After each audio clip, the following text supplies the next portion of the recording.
আমি সারা। আজকে আমি ঈশপের গল্পের বই থেকে একটি সুন্দর গল্প বলবো। গল্পটির নাম হলো বেতের চারা আর ঝাউ গাছ।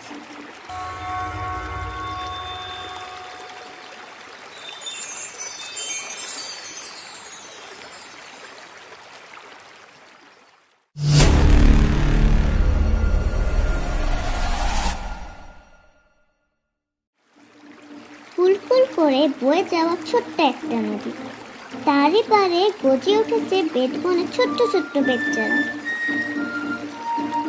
আর তার পাশে সোজা হয়ে দাঁড়িয়ে আছে লম্বা এক ঝাউ গাছ।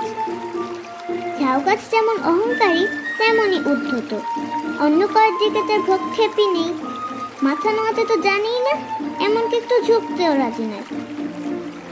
একদিন হঠাৎ এলো এক দমকা ঝড়। ঝড়ো বাতাসে সে কি প্রাণ কাঁপানো আওয়াজ। সেই ঝড়ের দাপট কি সবচেয়ে পুরনো বড় বড় গাছগুলোকেও যেন উপড়ে ফেলবে। ছোট বড় কত গাছটি উপড়ে ফেললো তার হিসেব নেই। ঝড়ে উপড়ানো গাছগুলো পানিতে পড়ে ভেসে চলল অসহায়ের মতো। ফুলে ফেঁপে ওঠা নদীর খরস্রোত তাদের ভাসিয়ে নিয়ে গেল। বেচারাগুলো তো ভয় কেঁপে সারা। একবার দমকা হাওয়া আসে আর এরা বাতাসের ধাক্কায় নুয়ে নুয়ে পড়ে। নুয়ে পড়া বেচারার উপর দিয়ে বাতাস বয়ে যায়, কখনো কখনো হালকাভাবে ছুঁয়ে যায়। কিন্তু ঝাউ গাছ সেই আগের মতোই মাথা উঁচিয়ে দাঁড়িয়ে থাকে, যেন মাথা নামালে কি নুয়ে পড়লে তার মান থাকবে।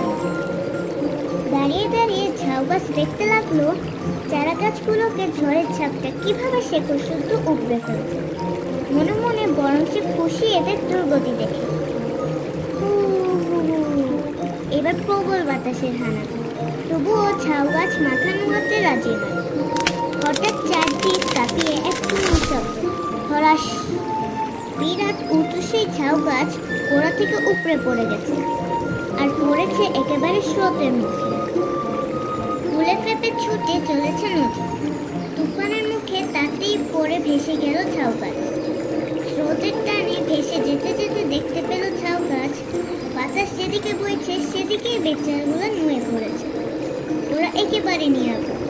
বাতাসের তালে তাল মিলাবার কারণে ওদের জীবন হারানোর ভয় নেই।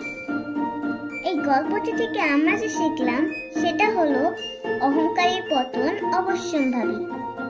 এই গল্পটি শোনার জন্য সবাইকে অনেক ধন্যবাদ।